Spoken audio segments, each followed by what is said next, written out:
అందరికీ praise the lord. First May ఈరోజు యేసయ్య మిమ్మల్ని చూసి చెప్తున్నది ఏంటంటే, యెహోవా నీవే నా కేడముగాను ఉన్నావు అని కీర్తనలు 3:3లో చెప్పబడింది. O Lord are a shield for me. దావీదు తన కుమారుడైన అబ్షాలోము తిరుగుబాటు చేసినప్పుడు ఈ కీర్తనను రాశాడు. అతను శత్రువుల మధ్యలో ఉన్నాడు, భయంతో ఉన్నాడు. అయినా అతను ఇలా ప్రకటించాడు, దేవుడు నా కేడము అని.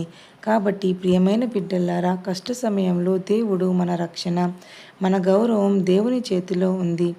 నిరుత్సాహంలో ఉన్నప్పుడు దేవుడు మనల్ని లేపుతాడు. చిన్ని ప్రార్థన. ప్రియమైన పరలోకపు తండ్రి, నీకు స్తోత్రాలయ్యా. నీవే మా కవచమని మేము నమ్ముతున్నాము తండ్రి.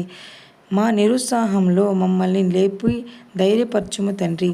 మా జీవితాన్ని నీ మహిమకు ఉపయోగించుము తండ్రి. యేసు నామములో అడిగి వేడుకుంటున్నాము తండ్రి. ఆమెన్.